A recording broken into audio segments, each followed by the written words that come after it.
Probably just about everyone has had that fantasy of quitting their job and turning their side hustle or their hobby into their full-time gig. There's great stories of this happening, but there's probably even more stories that are just, kind of sad, because that's not an easy thing to do. But what if your side hustle or your hobby can rekindle your passion for your job? Once I launched my podcast and I began reaching out to these influential, exceptional Black women, I was like, what? Game changer. Because now, not only are you on my podcast, but some of them I have the ability to text them and ask them questions and say, hey, this is what I'm experiencing. Or, I have a question about this, or have you ever seen this? Next, you'll hear the story about someone who was pretty much over their job. They took up podcasting, hoping it would be their next career. Instead, their podcasting journey led them to fall back in love with their profession, and it creates passive income, which has helped them tip the scales back towards that ever-elusive work-life balance thing we're all trying to figure out. I want to let you know about a way to create a private subscription-based podcast. With Castos, you can easily create a private podcast for your membership site, online course, or community. The best part? You can integrate it with the tools you already use through our direct integrations. Learn more at castos.com or click on the link in the show notes. Okay, so imagine you spend years going to school, training, doing apprenticeships, all that in pursuit of your dream job, only to find out that because of your race and gender, you feel undervalued and treated differently. Ijeoma Okocha doesn't have to imagine that. It was her reality. After going through the rigorous process of finishing pharmacy school at the Pharmacy College of Philadelphia and a residency at the Johns Hopkins Hospital, she moved on to New York City, where she became the lead pharmacist at a major hospital. Even still, as a Black woman in a primarily white male environment, she was facing microaggressions and just blatant racism at work. I think it was just a tone-deaf response from one of my colleagues who said, well, we don't want to just, have anybody on as residents. We want to make sure they are good. We basically saying if you go to an HBCU, the people that you take from HBCUs won't be as great as candidates, great candidates. And I just found that to be so offensive and just so tone deaf to what we were doing, because she was actually the one leading. So I was like, who put this girl in charge? Who did this? She shared her experience and that of her peers on GoodRx as a way of shedding light on a problem not just in her line of work, but everywhere, basically. It's worth reading. Combine the stress of that dynamic with a demanding job and the wear and tear of everyday work/life, and Ijeoma was just over it. So she started a podcast called Brown Skin Stories, with the idea that she could transition into doing that full time. Now, in the interest of full disclosure, I'll tell you that she hired me to be her editor. I've since moved on from that project, but we left on good terms. Anyway, the premise of the podcast was simple enough. She interviewed Black people from all walks of life who overcame challenges to still be successful. Things were going pretty well, but all the while, Ijeoma was taking a podcasting course from Nikayla Matthews, who encouraged her to find even more of a niche. That led her to where she is now, with a podcast called Black Women Pharmacists. During a podcasting coaching call with Nikayla, she said, Ijeoma, you are on the brink of something, but you're not quite there yet. There's something inside of you that you want to tell your 4-year-old self, but, it's just not niche enough. And so you have, and I remember this conversation because she actually told me to go back and listen to the recording. She said, you have a man that has overcome this poverty and has become successful. Then you have a woman that's overcome some sort of, sexual abuse. And then she's like, your audience wants to come to you to listen to one thing. The same person that wants to hear about a man that's overcome and now is financially independent is not the same audience member that wants to hear about a woman who has gone through, her own tragedies in life and has overcome them. You need to figure out what your she calls it your who your one listener is. And so I said, okay, well, you're right. So I went back and listened to the recording, and I thought to myself, like, why did I even start this podcasting journey in the first place? And I'm like, well, I started it because of some crap that went down at my job, my 9 to 5 as a pharmacist, that I just wasn't sitting well with me. And so I said, well, what would I want to tell not even just my 4-year-old self, but like myself back in college? And what would I want to tell other students or pharmacy students who might find themselves where I am right now? And so then I said, well, now that I think about it, I want to learn about other Black women in pharmacy that are super successful, that have, experienced what I've experienced in my pharmacy career. And I'm just going to be dead honest with you, racism, right? And still are thriving in their careers and are doing something and are, most importantly, enjoying what they do. Because at the time, I just wasn't enjoying what I did. I really was looking at podcasting as a way to pivot from pharmacy altogether.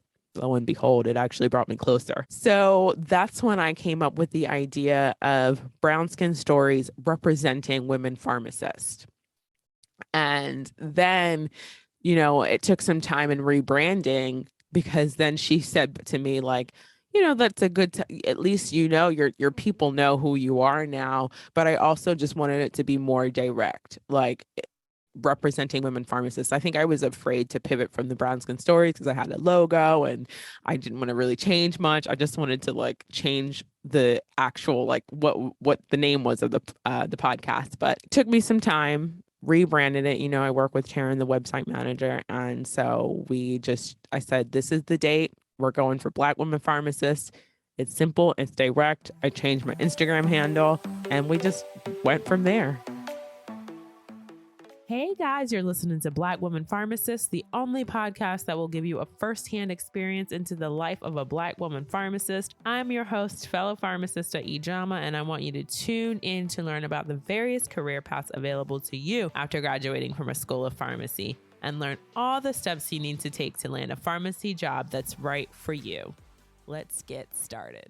I'm fascinated with this idea that, it brought you closer to pharmacy. Would you say you feel less alone now in that world than you did before you started? Oh my gosh, it's like a world of a difference, because I will tell you, when I first started my career, I started at a really large academic institution. I mean, I'm very open about this on my podcast. I started at Johns Hopkins and I loved it. Like, it was, you grow there. They push the boundaries. I'm so thankful that is where I got my start in my pharmacy career, because I got to see a lot of things and I got to meet a lot of awesome people, both pharmacists and providers and nurses alike, that I still keep in touch with to this day.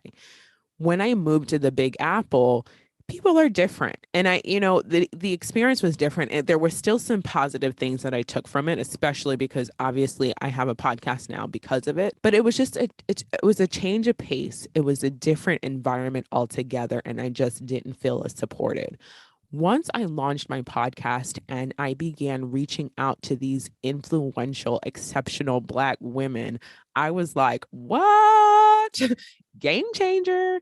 Because now, not only are you on my podcast, but some of them I have the ability to text them and ask them questions and say, hey, this is what I'm experiencing, or, I have a question about this, or have you ever seen this? And now that I'm transitioning into a new role, a lot of those women were very supportive as I transitioned to my new career. It's quite different than what I've been doing before. I've been working in a hospital, setting, but now I'm pivoting to producing content for providers, which is right up my alley. I love content production. And now I get to use my pharmacy degree. So I say it's like the best of both worlds for me. But the reality is I have a number of women that I can call on who know who I am, know my story, and can give me advice. It's just a world of a difference, because now I have this support network that I didn't even know that I would be creating, in a sense. So what you've described there is what I think is the most realistic trajectory for someone to be successful in podcasting. If you break it down, like, you're probably not going to be able to go out and just get like advertisers using any type of algorithm or anything like that and really see any like return worth doing that.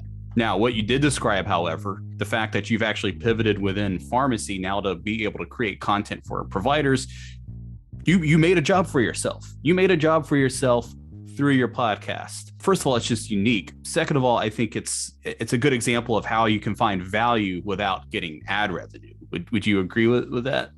I absolutely agree with that, because it's funny, because when I did interview for this company, a lot of the questions were about my podcast. Like, how have you done this? Have you directed people in this way? How did you get your editor and, the website manager? Do you do all this yourself? Do you delegate it? And so I was just like, this is great. Like, I've been doing this for years. Like, I'm like, no, I don't edit it. I do have, my editor has transitioned. Thank you, Stuart.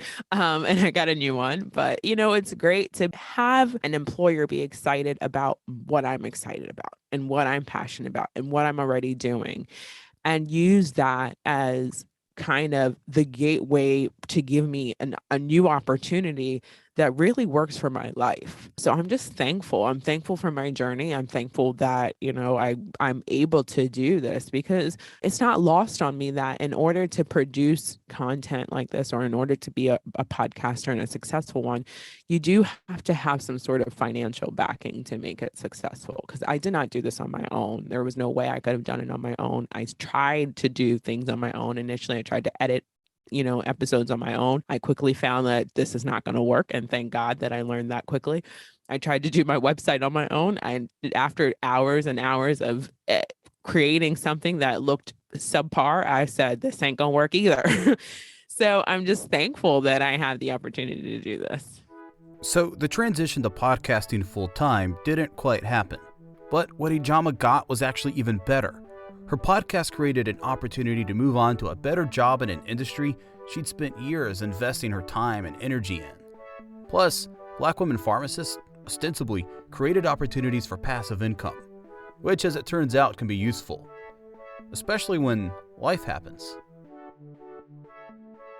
I became pregnant in December of 2020. And like by February 2021, I was like, 2 months pregnant. And so into my pregnancy, I was like, I really need to create something that will generate a passive income stream for myself. Like, I really need to focus on this. I had some ad sponsorship from podcasting, but it wasn't consistent, right? It's like here and there if this company reaches out. And I certainly could have created more opportunities for myself, I think, if I was actually like really seeking other companies out, but I didn't have time for that, and I didn't make time for that. So I just said, I need something that will generate a passive income stream for myself. And so I got into publishing. And my one goal when I started publishing was just publish a book before your son's birth. My son was born in September. I published the book in August, and that was my one goal. Once that happened, sky was the limit, because then I started actually making profit from the book, I believe in my second month after publishing. So August, actually my first month after publishing. So August, I didn't really make any money from it. September was the first month that I saw my profit, my net profits from a book increase, and it was just steady from there. So it was like September, October, November, December, so much so that I was able to take maternity, like an extended maternity leave, that it really didn't affect my family much, because who wants to go back to work after 3 months, and who wants to put, your 3 months, and I say this, and disclaimer, like, I know a lot of women do this. My sister did this as well, but like, certainly I just wanted to be at home with my baby longer, especially in the height of the pandemic. December was like Omicron, and I didn't want to go into work. I wanted to stay home and feed and take care of my baby. So after I published my book, I was like, this is great. Like, why don't more pharmacists do this? Like, why, like, people could be, working part-time for their jobs and focus more on the things that they love, their family, their kids, reading, whatever they want to do outside of work. So what I did next was I just asked a couple of women in a pharmacy group. I said, and also in my pharmacy group, and I said, listen, if I could share with you kind of my blueprint to how I am now generating it's over $1,000 a month of a passive income stream through publishing. Would you want to learn that? Is this something you'd be interested in? Stuart, I swear to you, I got like 20, 30 women like, yes, I want to learn. Here's my number. Please help me. I need this. I need this. Just because I know sometimes that pharmacy can be challenging, especially if you're working in a community setting and especially during the pandemic, right? And so then I knew that what my assignment was at the time. I said, okay, well, give me a second. Let me put something together for you and I'll get back to you. So now I started actually creating a course to teach pharmacy professionals how to publish and make a passive income stream from that. I have a couple of beta testers going through the course now, and I plan to officially, fingers crossed, go live by the end of April. That might be ambitious, but I'm going to go ahead and say that out loud so the universe hears me. First of all, I think more pharmacists should work part-time. That's a line of work I want treated like pilots, right? Pilots can't exceed a certain amount of hours every week. As someone who has to go to the pharmacy now and again, I don't want you guys working more than you need to, because I don't want the wrong I don't want to go home with the wrong medication. Preach, say it. Are you kidding? Thank you for saying that, actually, because I'm going to use that analogy for my pharmacists and pharma brothers, because they need to know, like, that's the truth. Like, what we do is so important to the overall outcome for patients. Something needs to be enforced. It's a very complicated line of work as it is. Now you add the complicated layer of being a Black woman in a line of work that's dominated by white men. I mean, I can't relate to it, but I have to imagine that was probably a pretty lonely feeling. It had to be draining, right? Yeah. And I think sometimes it can still be draining. And I think that's the whole reason why my podcast exists. I think it's draining just showing up in a world that you're already kind of discriminated against or told like you're at a disadvantage because of something beyond your control. And so I really want to change that narrative. Like, I want us to come into the world knowing that, listen, I'm not a second class citizen, like, and I will not be treated as such. So here's what I'm going to do. If you do the wrong thing, I have no problem being vocal about it. And I think more people need to speak up, about that. And so there is a different layer there that, some people don't understand. And I think that's kind of what I'm getting at with my podcast. And I'm thankful that and shout out to PCP, Philadelphia College of Pharmacy, now merging with St. John's University, but shout out to them. They are my alma mater.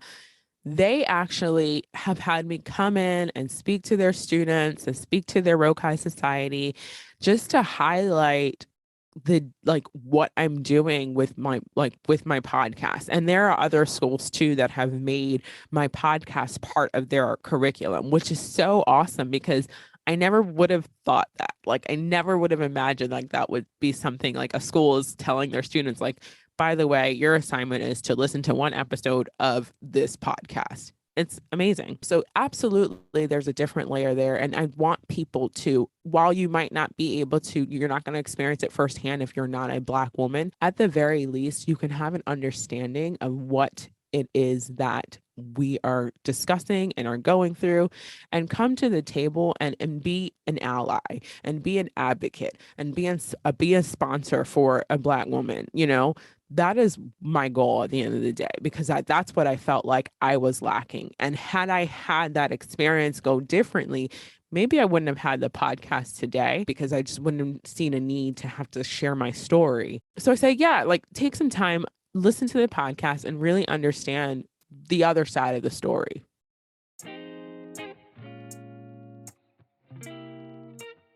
How would you say, you've gleaned value from your podcasting experience?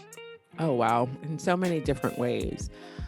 Not only have I been able to create kind of a support network for myself, I've been able to do that for other pharmacists and pharmacy students alike. From my podcast, I actually started one of the initiatives I started, and since it have ended, but it was called Reaching Residency.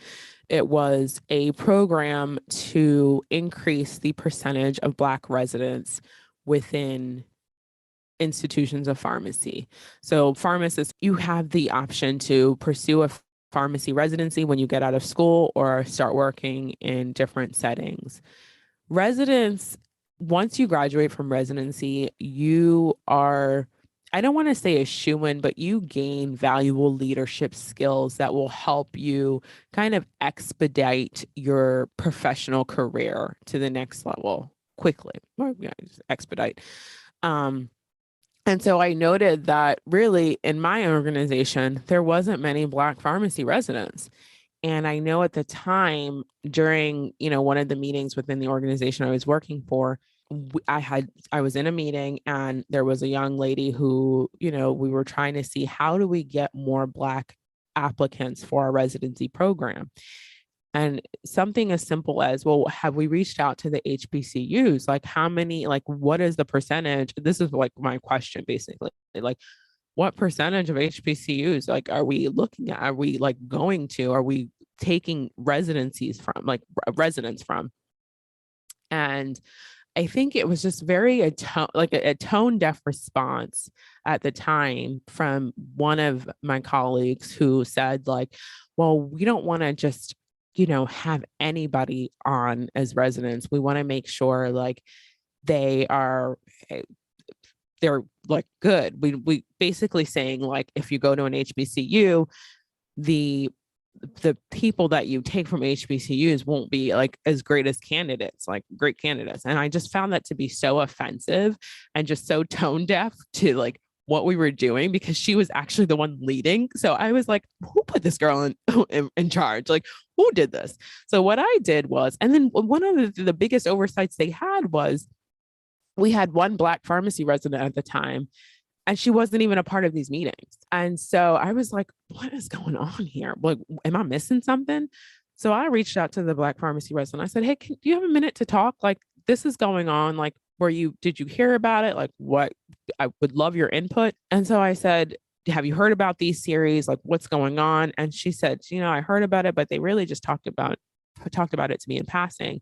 So we took a walk that day and I just asked her, like, what did you need? What was helpful from a residency standpoint when you were doing your applications? And like, when you were learning about residency, when you wanted to pursue a residency, what was helpful to you? What did you need? What did you feel like you were missing? And she told me, and I said, all right, well, she basically said, wait, I needed hand holding. I said, all right, well, why don't we do that? Like, why don't we create a program and we take students and we hold their hands through the residency application process. And we call this reaching residency. And I asked her, would you be involved? And she said, of course. I said, done deal. So at that time, I kind of like took myself away from what my organization was doing. And then I created a program called Reaching Residency with two other pharmacists. Shout out to Kevin Scott and Iman. But basically, we were able to, I think we took over like 100 students. We had over 80 like preceptors. And basically, we paired these students up with the preceptors and had these preceptors work one-on-one with these students to help them through the application process for residency in particular. And I've gotten so many emails from so many students that was like, thank you so much for this program. Because of your program, I finally matched to a residency. This is great. And I have students that still reach out to me today that are just like thanking me. I'm like, really, you did it yourself? I just provided like a preceptor. I wasn't even a preceptor myself. I literally just connected people. So I think that's one of the most, I think one of the values is really just helping the next generation of pharmacy leaders really find themselves and really create something for themselves in pharmacy practice. And then of course, just helping others that are not Black or are not brown understand what really goes into being a Black person in the profession of pharmacy, right? Understand what that means and how to show up and be really support systems and allies for us as we navigate the profession. Ijeoma is a great example of what an independent creator can do. She took time to learn from others, make hard creative decisions like changing the name and scope of her podcast, and even changing her own expectations. I think the results speak for themselves. A community of dedicated followers, her own courses that create passive income, and a new job as the Associate Medical Director at Answers in CME, which she began in April of 2022. Best of all, she's helping other people. And I think that counts for a lot.